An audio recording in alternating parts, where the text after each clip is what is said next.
Hi everyone, this is the third chapter of History Class 11, An Empire Across Three Continents. And in this video, we will discuss three topics: the third century crisis, gender literacy culture, and lastly, the economic expansion. So let us start. The third century crisis. The first and second century were a period of peace, prosperity, and economic expansion. The third century brought the first major signs of internal strains. From the 230s, the empire found itself fighting on several fronts simultaneously. In Iran, a new and more aggressive dynasty emerged in 225 and within just 15 years were expanding rapidly in the direction of Euphrates. In a famous rock inscription, Shapur I, the Iranian ruler, claimed he had annihilated a Roman army of 60,000 and even captured the eastern capital of Antioch. A whole series of Germanic tribes, began to move against the Rhine and Danube frontiers, and the whole period from 233 to 280 saw repeated invasions. The Romans were forced to abandon much of the territory beyond the Danube, while the emperors of this period were constantly in the field against what the Romans called barbarians. The rapid succession of emperors in the third century is an obvious symptom of the strains faced by the empire in this period. Next topic is gender literacy culture. Gender. One of the more modern feature of Roman society was the widespread prevalence of the nuclear family. Adult sons did not live with their families, and it was exceptional for adult brothers to share a common household. Slaves were included in the family. By the late Republic, the typical form of marriage was one where the wife did not transfer to husband's authority, but retained full rights to in the property of her natal family. While the women's dowry went to the husband for the duration of the marriage, the woman remained a primary heir of her father and became an independent property owner on her father's death.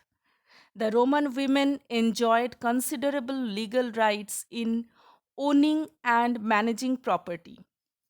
Divorce was relatively easy and needed no more than a notice of intent to dissolve the marriage by either husband or wife.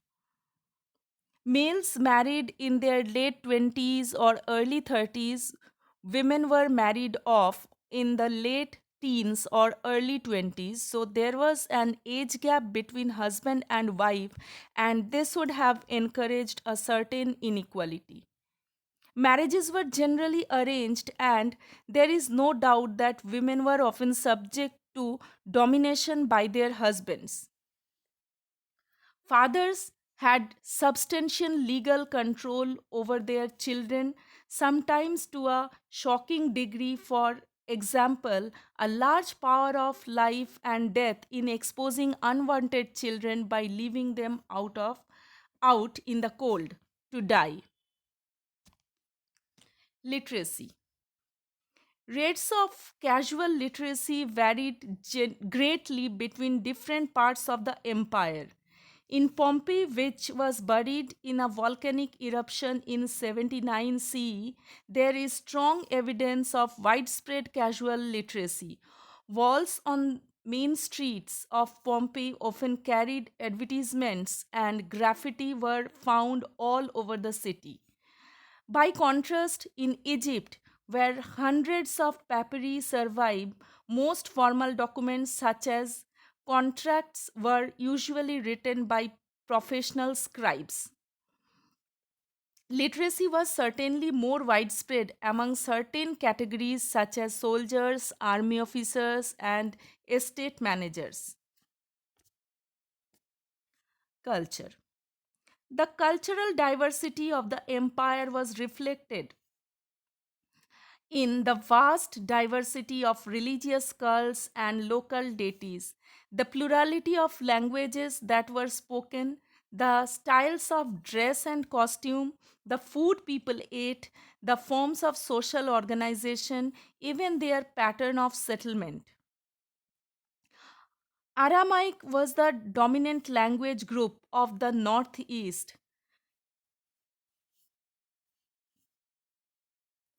Coptic was spoken in Egypt, Punic and Berber in North Africa, Celtic in Spain and the Northwest.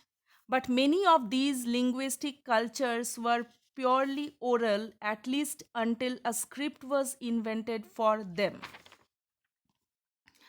Elsewhere, the spread of Latin displays the written form of language that were otherwise widespread.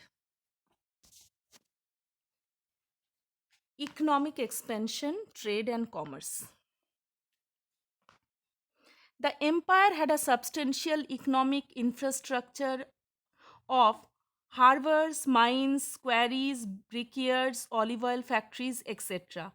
Wheat, wine, and olive oil were traded and consumed in huge quantities, and they came mainly from Spain, the Galilee provinces, North Africa, Egypt, and to a lesser extent, Italy.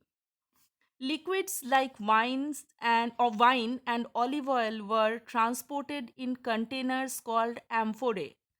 The fragments of a very large number of these survive, and it has been possible for archaeologists to reconstruct the precise shapes of these containers, tell us what they carried, and say exactly where they were made by examining the clay content and matching the finds with clay pits throughout the Mediterranean. In this way, we can now say with some confidence that Spanish olive oil was a vast commercial enterprise that reached its peak in the year 140 to 160. The Spanish olive oil of this period was mainly carried in a container called Dressel 20. If finds of Dressel 20 are widely scattered across sites in the Mediterranean, this suggests that Spanish olive oil circulated very widely indeed. The big landowners from different regions competed with each other for control of the main markets for goods they produce. Later, after 425 CE, North African dominance was broken by the East. In the later 5th and 6th centuries, the southern Asia Minor, Syria, and Palestine became major exporters of wine and olive oil. The empire included many regions that had a reputation for exceptional fertility. Campania in Italy, Sicily, the Frayum in Egypt, Galilee, Byzantium, southern Gaul, and Baetica were all among the most densely settled or wealthiest parts of the empire. The best kinds of wine came from Campania. Sicily and Byzantium exported large quantities of wheat to Rome. Galilee was densely cultivated, and Spanish olive oil came mainly from numerous estates. Tribes. Transhumance was widespread in the countryside of Numidia. These pastoral and semi nomadic communities were often on the move, carrying their oven shaped huts with them.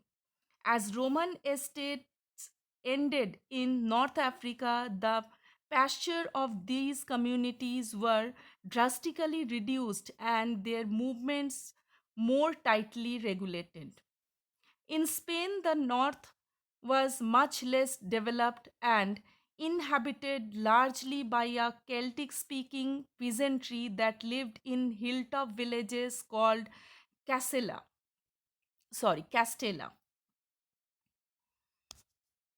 economy. We should also be careful not to imagine that because these was the ancient world, their forms of cultural and economic life were necessarily backward or primitive. Diversified applications of water power around the Mediterranean, as well as advanced in water powered milling technology, the use of hydraulic mining techniques in the Spanish gold and silver mines, and gigantic industrial scale on which those mines were worked in the first and second centuries were praiseworthy. The existence of well organized commercial and banking network and the widespread use of money are all indications of how much we tend to underestimate the sophistication of the Roman economy. For today, this much. Thank you.